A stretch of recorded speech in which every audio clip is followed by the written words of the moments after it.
Hey everybody. I there's a great saying from a buddy of mine up in Canada. And he's haven't checked him out in a while. His name is Scott. Scale model addict, and those of you guys who are into scale model building, check him out. He is very, very cool. But he's got a saying, trial and error or screwing up models so you don't have to, or no, I think that's Model Man Tom says that. Either way, both those guys are just super cool individuals. So if you haven't checked them out, go check them out. They are in my subscriptions.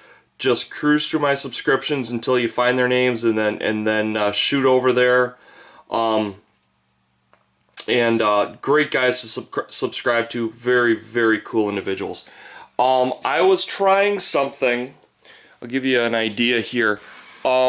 That's where I cut it with the scroll saw. You'll notice that it's a relatively smooth cut, no real texture. You'll notice that I did edging along the top. I'll just give you a quick flyby. Edging, edging, edging, edging, edging. Yeah, we get the main idea, Bill. No more edging! Stop it!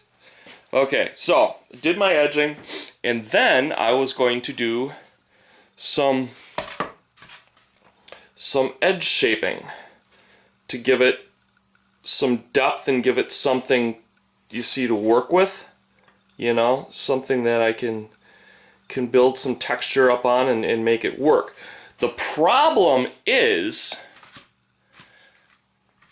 that when you do that, all of a sudden, they don't fit so nice anymore. And that's to a finished edge right there, and that's my textured edge. So that's a problem. That's a problem that I'm not real happy about.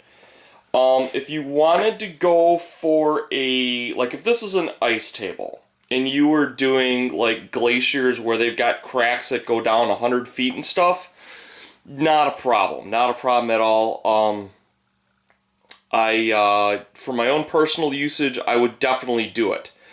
However, with what I'm doing with a jungle and whatnot, that's just unacceptable for me. Thank God I've got enough there to take this section out and redo it. I might even be able to just redo those two that I screwed up. I had to do two to see if it was going to work, and I thought for sure, I'm not going to take off enough that it's going to be a problem, but obviously there's a problem. I'm not big on being a critic, but there's a great saying, you should be your own worst critic, and I am definitely my own critic. That is definitely below my standards. I'm a better modeler than that, and when people get stuff from me, they get the best that I can produce. I shouldn't say that, but anyhow, I wanted to let you guys know that this is a problem that I tried to do, and what happens so nobody makes a mistake like I do. I love helping people out and making sure they don't have problems. So I'm going to experiment on these other two, and I'm going to try and create texture, but leave enough surface structure that they still marry up nicely, like the rest of these are. I mean, all of these are married up very nicely. If there's any amount of crackage whatsoever, you can just press it on the opposite edges and it'll seam right up to be, practically perfect. I mean, there's virtually no seam at all when these things are pressed together. Practically none. I wanted to help people out that might be following me along with this and save them some trouble and some money so they don't make mistakes like I make.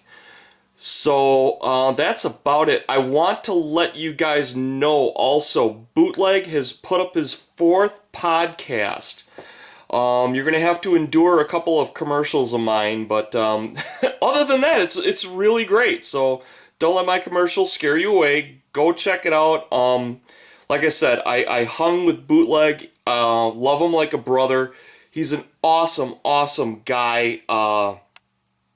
Bootleg's Gamer Nation, I hope, explodes because it just couldn't happen to a nicer guy. They do some really nice game reviews in there. I'm up to volume 4. There's only one thing that I noticed. If you haven't noticed, am a connoisseur of gray paints. And I have found out recently they no longer carry some paints that I've used in the past. One of them is Storm Gray.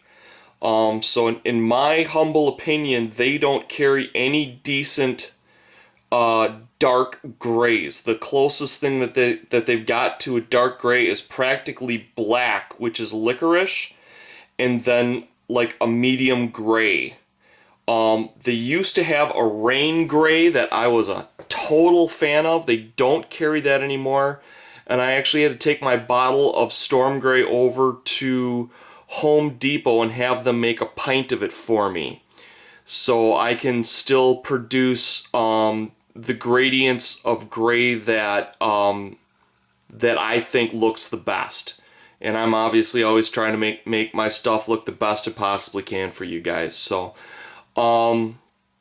but Dale, we love you. Thank you so much for showing us the crackling stuff. Never played with it. I'm gonna have to give it a try. And I am blabbing. So go check them out. There's a bunch of people I need to catch up on. All my buddies. I've mentioned it before. But like, now I'll just do it again. Terrain Guy, Blue Table Painting, Nitaku, Bootleg, who I'm doing as we speak, Christopher at HE Productions, because he's probably got his Monday morning motivational thing, which is awesome. Everybody should check that out.